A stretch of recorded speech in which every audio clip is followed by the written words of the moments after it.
जून 11 तारिख पवित्र स्नान पूर्णिमा चतुर्धा मूर्ति स्नान मंडप 108 गरा जल स्नान करी ज्वर में पीड़ित होई अणसर पिंजरे अवस्थान करेंगे। ए समय भक्त श्रीजी को दर्शन करें नहीं। जून 12 तारिख ब्रह्मगिरी स्थित श्री अलारनाथ पीठ में चतुर्धा मूर्ति नारायण रूपक भक्त दर्शन देवे। कथित अच्छी अणसर समय गोटे दिन अलारनाथ को दर्शन कले कोटी पुण्य मिलता है विश्वास रही। 14 दिन अणसर दर्शन पाई प्रबल भक्तों गहली हेब। एथिपाई चलचंचल होइछि श्री अलारनाथ पीठ। एवं मंदिर को धड़ा चून रंग कर महालक्ष्मी मंदिर, चैतन्य मंदिर और काशी विश्वनाथ मंदिर रंग कराइछि। दर्शन पाई बैरिकेड निर्माण करा जिवो। प्रबल खरा ताती जोगु छामुचिया करा जिवा सह पानी जल जोगान व्यवस्था करा जिवो। भिन्नक्षम और वयस्कों पाई स्वतंत्र व्यवस्था कराइछि। सेमानकु साहाय्य करबा पई स्वेच्छासेवी माने नियोजित हेबे। मझिरे मझिरे बसिबा पई स्वतंत्र बेंच व्यवस्था करा जिवो। मंदिर भीतर और बाहर विद्युत आलोक रे झलसिबो। नीतिकांति साक्षी करबा पई प्रस्तुति बैठक रे चूड़ांत होइछि। श्रृंखलित दर्शन पई व्यापक पुलिस व्यवस्था करा जिवो। एथरा 50 टी सीसीटीवी कैमेरा मंदिर विभिन्न स्थान रे लगा जिवो। सेवायत 30 घर पर स्वतंत्र पास व्यवस्था कराइछि। गाड़ी पार्किंग पर चंदन पोखरी निकट रे व्यवस्था कराइछि। सेठारे अधिक गाड़ी हेले अन्य स्थान रे पार्किंग पर व्यवस्था होइछि। मंदिर रो बांफ निष्कासन और ठंडा पर स्वतंत्र कूलर व्यवस्था कराइछि। आनंद बाजार रे श्रृंखलित भाव खीरी प्रसाद नहीं पारिबे। विधायिका उपासना महांती, जिलापाल सिद्धाशंकर स्वाई, एसपी विनीत अग्रवाल, उपजिलापाल, तहसीलदार, आईआईसी सेवायत निजोग, अलार ग्रामवासी और गोप ग्रामवासी सहयोग में समस्त कार्य को श्रृंखलित कराजिबो बोली बैठक में निष्पत्ति होछि। प्रतिदिन सांस्कृतिक मंच में विभिन्न कार्यक्रम अनुष्ठित हेबो। प्रस्तुति संपर्क में निजोग कमिटी सभापति विजय कुमार सुआर और अलारनाथ उन्नयन कमिटी संपादक तथा सेवायत नीलमणि सुआर श्रृंखलित दर्शन और नीतिकांति उपर गणमाध्यम को सूचना दैछन्ति।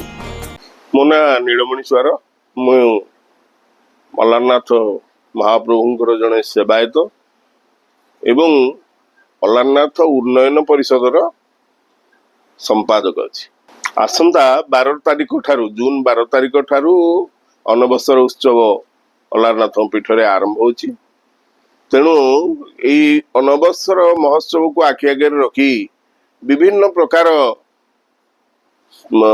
जो बैठक करा जाइथिला ता भितरे प्रस्तुति बैठक जिलापाल, उपजिलापाल एवं समस्त एठा आईआईसी एवं तहसीलदार जी अच्छी इन बर्तमान ट्रस्ट मध्यवर्तीकालीन न्यासी तहसीलदार अच्छी एवं एडिशनल तहसीलदार समस्त एवं दीगा ये जो गोप अलारपुर होती सेवायत शूद्र सेवायत एवं ब्राह्मण सेवायत होती जो गोप गाँ समस्त को नहीं आंचलिक लोकों को नहीं एवं विभिन्न डिपार्टमेंट को नहीं पानी ठरू आरंभ कर स्वास्थ्य विभाग एवं इलेक्ट्रिक विभाग समस्त को नहीं जो बैठक करा जाइथिला से बैठक रे जो जिज्ञासा बाहरी जे समस्ते सब प्रकार सहयोग करी काम करिबा पैंगा समस्ते ठाकुर काम करिया पैंगा से दिन आ शपथ नहीं एवं निश्चित भाव में आशा करूचु जे अणसर जो महोत्सव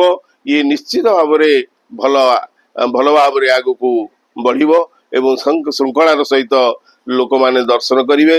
दर्शन व्यवस्था मध्य से भलिया होईची जो धाड़ी बैरिकेड भितर धाड़ी रे आसी माने दर्शन करिवार सुजोग दिया जायछि एवं समस्त जे भली भाव में दर्शन करि परिवे से बंदोबस्त मध्य करा जायछि।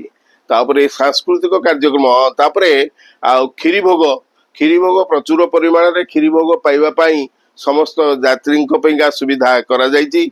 जिमिति प्रकार जे सब सुआर मान को कह जायछि तागिद करा जायछि भल भाव में उच्च मानर खीरी मध्य से माने तैयार करी प्रस्तुत करके से माने विक्रय करिवे एवं सांस्कृतिक कार्यक्रम पई प्रथम दिन ठारू आरंभ करी शेष दिन पर्यंत से स्टेज रे समस्त सांस्कृतिक कार्यक्रम करिवा पई समस्त दरखास्त पकाई छंती। तेणु कहार को दिन दरखास्त ग्रहण करा जिवो आ सेटा मध्य जणाई दिया जिवो एवं जे आमर जो थिले विधायक थिले संजय दास वर्मा एवं विधायक थे जो लुलु महापात्र ललाटेन्दु विद्याधर महापात्र से तो चली गले।